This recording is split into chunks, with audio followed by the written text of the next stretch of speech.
கனிமொழியாள் கலியுகம் தனிலே கல்மனமுருகிட கலி தீர்க்க வந்தாள் கனிமொழியாள்.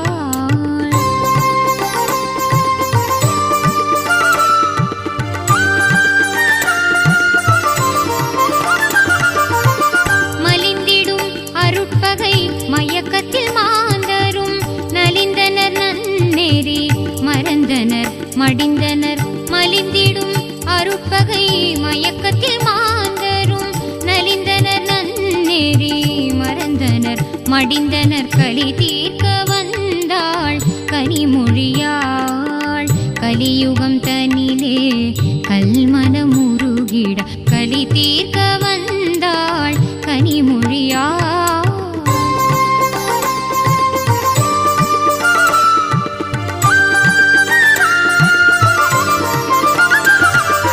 குறை நீக்கி குணமாக்கி குவலயம் வாழ்ந்திட மறை போற்றும் அன்னை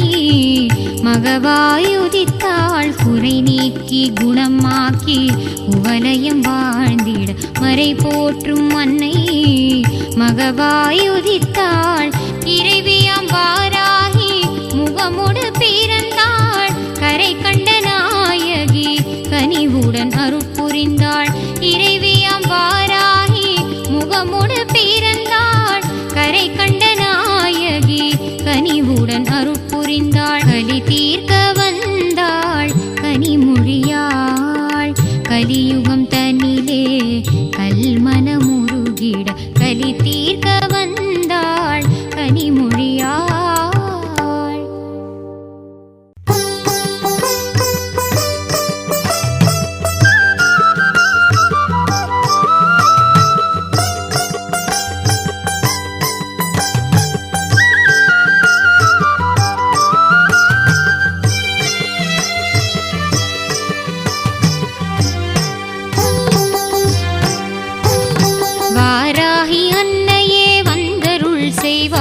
வாராயு நின் பதம் தாராயோ அன்பாய். வாராகி அன்னையே வந்தருள் செய்வாய் வாராயு நின் பதம் தாராயோ அன்பாய். வாராகி அன்னையே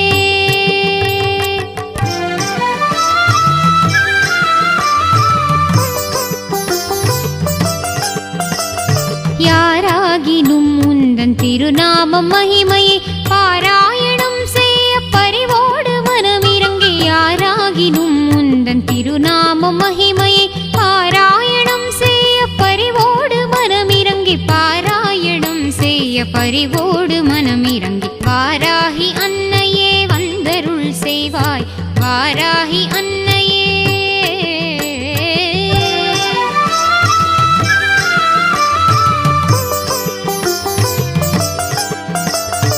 ஆராதனை செய்து அர்ச்சிக்கும் அன்பர்க்கு வாராத நிதியாக வரம் தரும் அன்னையே. ஆராதனை செய்து அர்ச்சிக்கும் அன்பர்க்கு வாராத நிதியாக வரம் தரும் அன்னையே. தீராத வினை வெகு தூரமாய் சென்றிட மாறாத பவத்துயர் சேராமல் செய்திடும். தீராத வினை வெகு தூரமாய் சென்றிட மாறாத பவத்துயர் சேராமல் செய்திடும். மாறாத பவத்துயர் சேராமல் செய்திடும். வாராகி அன்னையே வந்தருள் செய்வாய் வாராகி அன்னையே.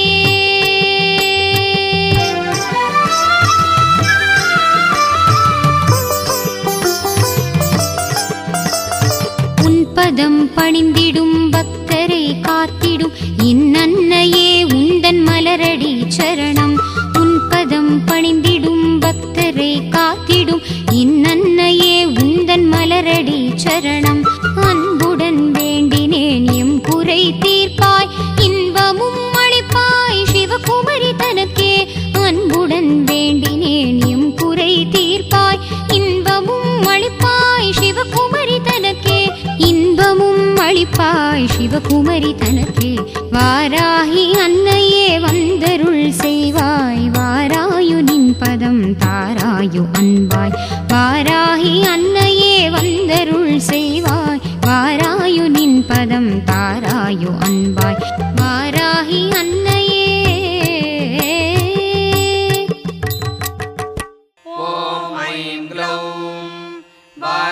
वाराह्यै नमः ॐ ऐं ग्लौं वामन्यै नमः ॐ ऐं ग्लौं वामायै नमः ॐ ऐं ग्लौं बगलायै नमः ॐ ऐं ग्लौं वासव्यै नमः ॐ ऐं ग्लौं वसवे नमः ॐ ऐं ग्लौं वैदेह्यै नमः ॐ ऐं ग्लौं विरसुवे नमः ॐ ऐं ग्लौं बालायै नमः ॐ ऐं ग्लौं वरदायै नमः ॐ ऐं ग्लौं विष्णुवल्लभायै नमः ॐ ऐं ग्लौं वन्दितायै नमः ॐ ऐं ग्लौं वसुधायै नमः ॐ ऐं ग्लौं वस्यायै नमः ॐ ऐं ग्लौं व्यात्तास्यायै नमः ॐ ऐं ग्लौं वञ्चिन्यै नमः ॐ ऐं ग्लौं बलायै नमः ॐ ऐं ग्लौं वसुन्धरायै नमः ॐ ऐं ग्लौं वीथिहोत्रायै नमः ॐ ऐं ग्लौं वीथिराजायै नमः ॐ ऐं ग्लौं विहायस्यै नमः ॐ ऐं ग्लौं गर्वायै नमः ॐ ऐं ग्लौं खनिप्रियायै नमः ॐ ऐं ग्लौं काम्यायै नमः ॐ ऐं ग्लौं कमलायै नमः ॐ ऐं ग्लौं काञ्चन्यै नमः ॐ ऐं ग्लौं रमायै नमः ॐ ऐं ग्लौं धूम्रायै नमः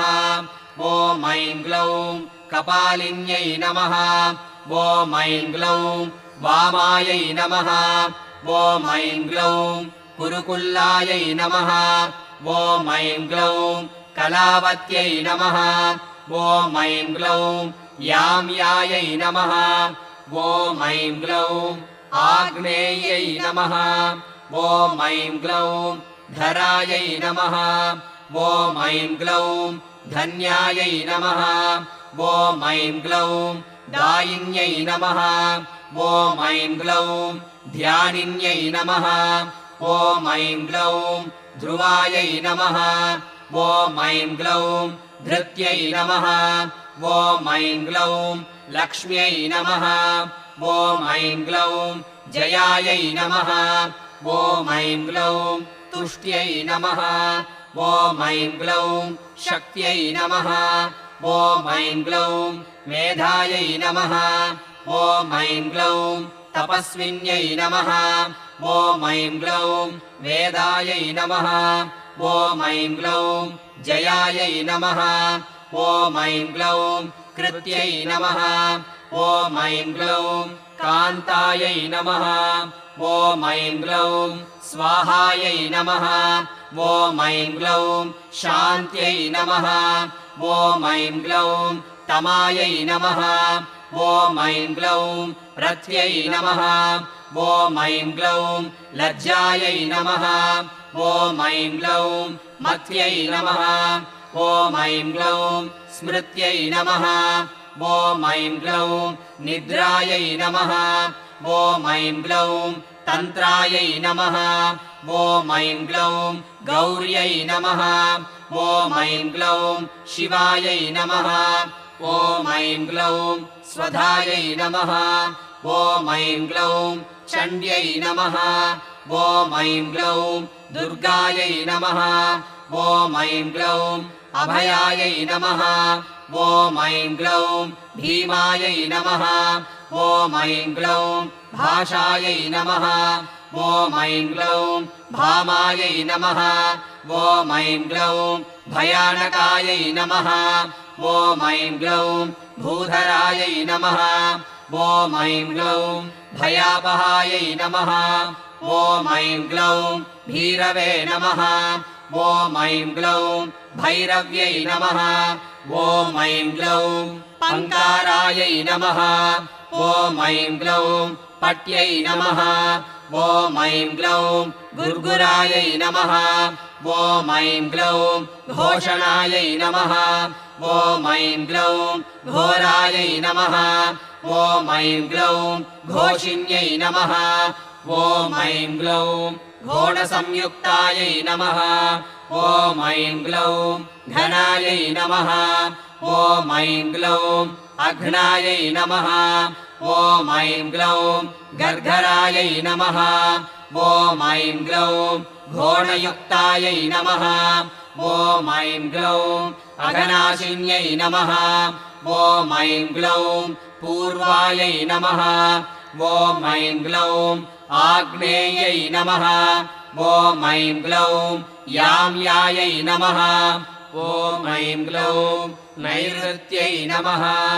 ॐ ऐं ग्लौं वायव्यै नमः ॐ ऐं ग्लौं उत्तरायै नमः ॐ ऐं ग्लौं वारुण्यै नमः ॐ ऐं ग्लौं ऐशान्यै नमः ॐ ऐं ग्लौं ऊर्ध्वायै नमः ॐ ऐं ग्लौं अधस्थितायै नमः ॐ ऐं ग्लौं पृष्ठायै नमः ॐ ऐं ग्लौं दक्षायै नमः ॐ ऐं ग्लौं अग्रगायै नमः ॐ ऐं ग्लौं वामगायै नमः ॐ ऐं ग्लौं हृङ्गायै नमः ॐ ऐं ग्लौं नाभिकायै नमः ॐ ऐं ग्लौं ब्रह्मरन्ध्रायै नमः ॐ ऐं ग्लौं अर्कायै नमः ॐ ऐं ग्लौं स्वर्गायै नमः ॐ ऐं ग्लौं पातालगायै नमः ॐ ऐं ग्लौं भूमिगायै नमः ॐ ऐं ग्लौं ऐम्यै नमः ॐ ऐं ग्लौं ह्रियै नमः ॐ ऐं ग्लौं श्रियै नमः ॐ ऐं ग्लौं क्लीम्यै नमः ॐ ऐं ग्लौं तीर्थायै नमः ॐ ऐं ग्लौं गत्यै नमः ॐ ऐं ग्लौं प्रीत्यै नमः ॐ ऐं ग्लौं त्रियै नमः ॐ ऐं ग्लौं गिरे नमः ॐ ऐं ग्लौं कलायै नमः ॐ ऐं ग्लौं अव्ययायै नमः ॐ ऐं ग्लौं ऋग्रूपायै नमः ॐ ऐं ग्लौं यजुर्रूपायै नमः ॐ ऐं ग्लौं सामरूपायै नमः ॐ ऐं ग्लौं परायै नमः ॐ ऐं ग्लौं यात्रिण्यै नमः ॐ ऐं ग्लौं उदुम्बरायै नमः ॐ ऐं ग्लौं गदाधारिण्यै नमः ॐ ऐं ग्लौं असिधारिण्यै नमः ॐ ऐं ग्लौं शक्तिधारिण्यै नमः ॐ ऐं ग्लौं शापधारिण्यै नमः ॐ ऐं ग्लौं इक्षुधारिण्यै नमः ॐ ऐं ग्लौं शूलधारिण्यै नमः ॐ ऐं ग्लौं चक्रधारिण्यै नमः ॐ ऐं ग्लौं सृष्टिधारिण्यै नमः ॐ ऐं ग्लौं झरत्यै नमः ॐ ऐं ग्लौं युवत्यै नमः ॐ ऐं ग्लौं बालायै नमः ॐ ऐं ग्लौं चतुरङ्गफलोद्घटायै नमः ॐ ऐं ग्लौं सत्यायै नमः ॐ ऐं ग्लौं अक्षरायै नमः ॐ ऐं ग्लौं आदिभेद्र्यै नमः ॐ ऐं ग्लौं धात्र्यै नमः ॐ ऐं ग्लौं भर्त्यै नमः ॐ ऐं ग्लौं भरायै नमः ॐ ऐं ग्लौं भटवे नमः ॐ ऐं ग्लौं क्षेत्रज्ञायै नमः ॐ ऐं ग्लौं कम्पिन्यै नमः ॐ ऐं ग्लौं ज्येष्ठायै नमः ॐ ऐं ग्लौं दूरदर्शायै नमः ॐ ऐं ग्लौं धुरन्धरायै नमः ॐ ऐं ग्लौं मालिन्यै नमः ॐ ऐं ग्लौं मानिन्यै नमः ॐ ऐं ग्लौं मात्रे नमः ॐ ऐं ग्लौं माननीयायै नमः ॐ ऐं ग्लौं मनस्विन्यै नमः ॐ ऐं ग्लौं महोद्घटायै नमः ॐ ऐं ग्लौं मन्युकायै नमः ॐ ऐं ग्लौं मनुरूपायै नमः ॐ ऐं ग्लौं मनोजवायै नमः ॐ ऐं ग्लौं मेधस्विन्यै नमः ॐ ऐं ग्लौं मध्यारथायै नमः ॐ ऐं ग्लौं मधुपायै नमः ॐ ऐं ग्लौं मङ्गलायै नमः ॐ ऐं ग्लौं अमरायै नमः ॐ ऐं ग्लौं मायायै नमः ॐ ऐं ग्लौं मात्रे नमः ॐ ऐं ग्लौं आम्यहरायै नमः ॐ ऐं ग्लौं मृडान्यै नमः ॐ ऐं ग्लौं महिलायै नमः ॐ ऐं ग्लौं मृत्यै नमः ॐ ऐं ग्लौं महादेव्यै नमः ॐ ऐं ग्लौं मोहकर्यै नमः ॐ ऐं ग्लौं मञ्जवे नमः ॐ ऐं ग्लौं मृत्युञ्जयायै नमः ॐ ऐं ग्लौं अमलायै नमः ॐ ऐं ग्लौं मांसलायै नमः ॐ ऐं ग्लौं मानवायै नमः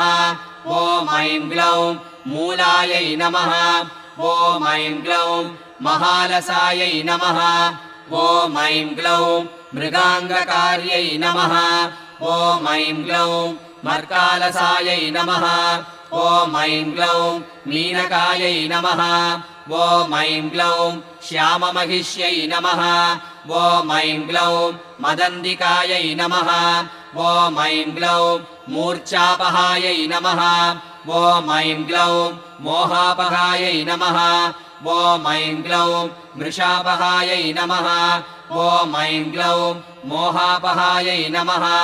ॐ ऐं ग्लौं मदापहायै नमः ॐ ऐं ग्लौं मृत्यपहायै नमः ॐ ऐं ग्लौं मलापहायै नमः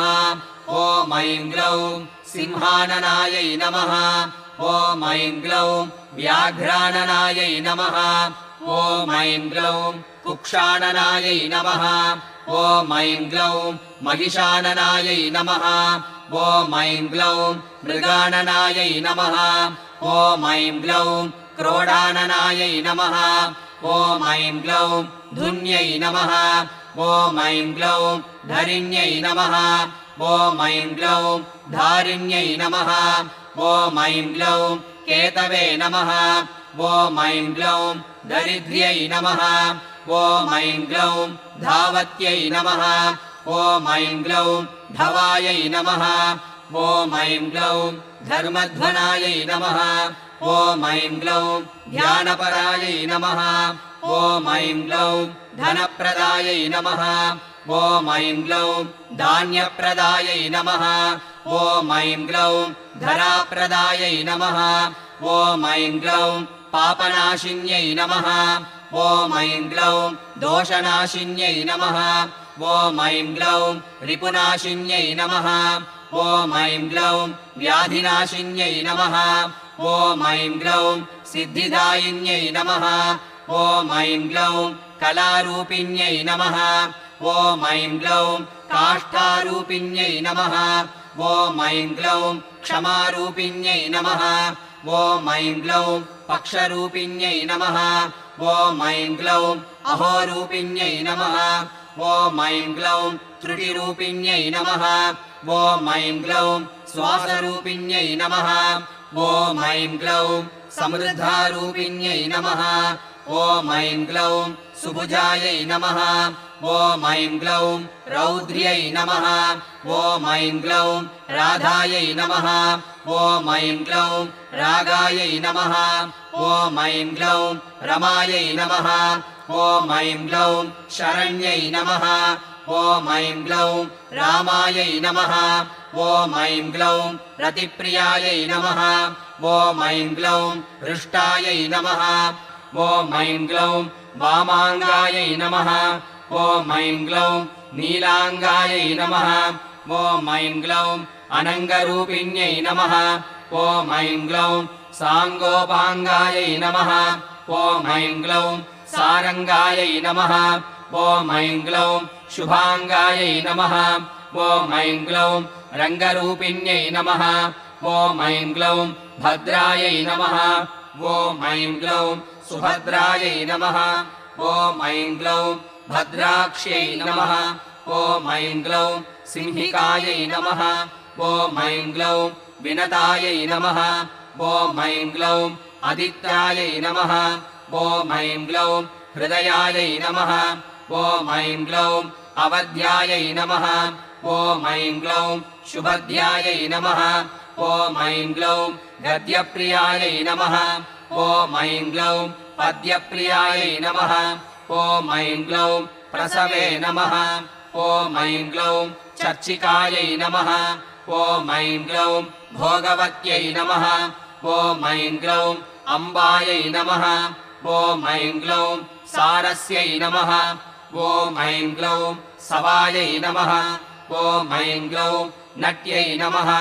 ॐ ऐं ग्लौं योगिन्यै नमः ॐ ऐं ग्लौं पुष्कलायै नमः ॐ ऐं ग्लौं अनन्तायै नमः ॐ ऐं ग्लौं परायै नमः ॐ ऐं ग्लौं साङ्ख्यायै नमः ॐ ऐं ग्लौं शस्यै नमः ॐ ऐं ग्लौं सत्यै नमः ॐ ऐं ग्लौं निम्नकायै नमः ॐ ऐं ग्लौं निम्ननाभायै नमः ॐ ऐं ग्लौं सहिष्ण्यै नमः ॐ ऐं ग्लौं जागृत्यै नमः ॐ ऐं ग्लौं लिप्यै नमः ॐ ऐं ग्लौं दमयन्त्यै नमः ॐ ऐं ग्लौं दमायै नमः ॐ ऐं ग्लौं दण्डायै नमः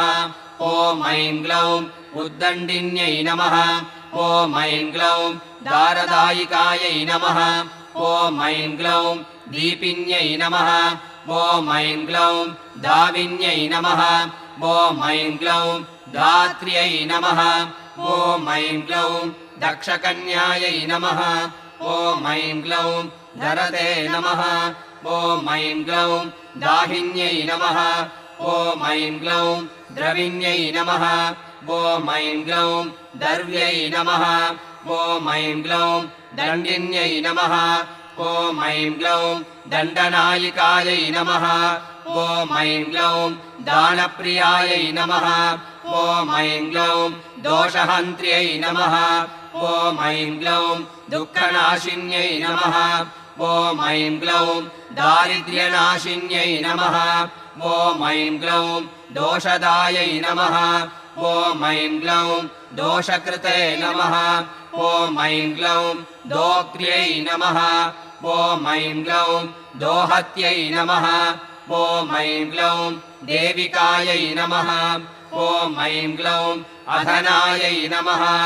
ॐ ऐं ग्लौं दर्विकर्यै नमः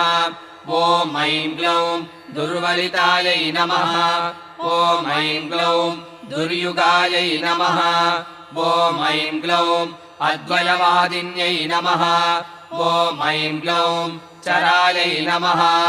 ॐ ऐं ग्लौं अश्वायै नमः ॐ ऐं ग्लौं अनन्तायै नमः ॐ ऐं ग्लौं वृष्ट्यै नमः ॐ ऐं ग्लौं उन्मत्तायै नमः ॐ ऐं ग्लौं कमलायै नमः ॐ ऐं ग्लौं अलसायै नमः ॐ ऐं ग्लौं धारिण्यै नमः ॐ ऐं ग्लौं तारकान्तरायै नमः ॐ ऐं ग्लौं परमात्मने नमः ॐ ऐं ग्लौं कुब्जलोचनायै नमः ॐ ऐं ग्लौं इन्दवे नमः ॐ ऐं ग्लौं हिरण्यकवचायै नमः ॐ ऐं ग्लौं व्यवस्थायै नमः ॐ ऐं ग्लौं व्यवसायिकायै नमः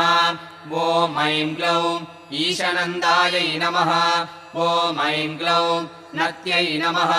ॐ ऐं ग्लौं नाक्यै नमः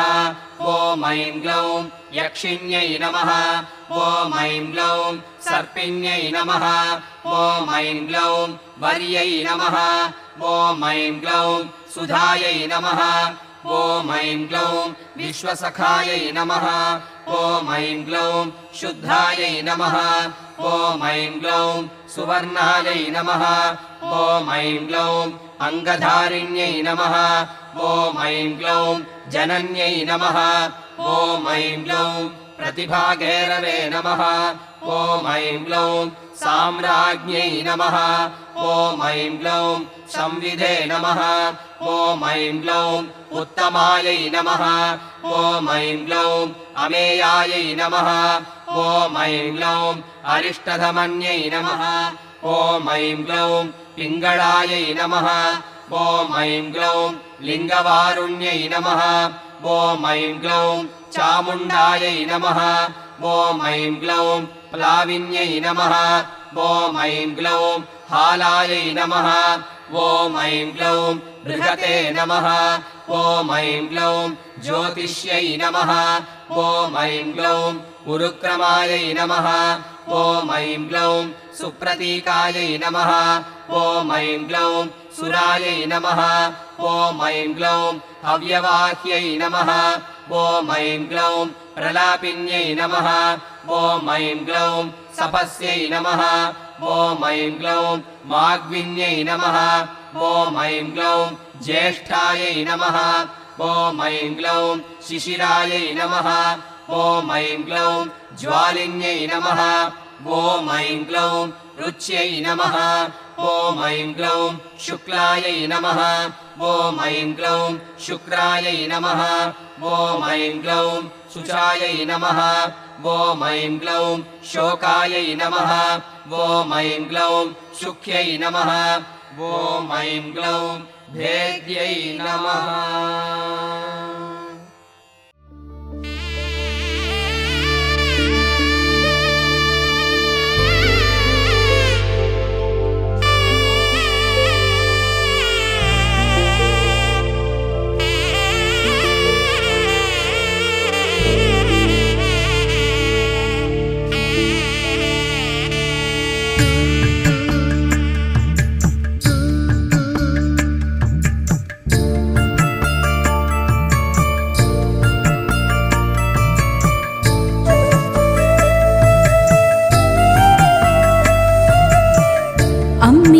மஞ்சள வச்சு அம்மாவ நெஞ்சில வச்சு வேண்டுதல பலவும் வச்சு வந்தோம் வாராகி இருப்பது பள்ளி கொண்டா கொடுப்பது ஒன்னா ரெண்டா யாகரிஷி வாக்கில் வந்து பேசாயோ தாயி ஆழிவளர் சங்கெடுத்து மறைநாளும் பாடாயோ சக்கரத்தை சுழல விட்டு தீமை வென்று ஆடாயோ அருள்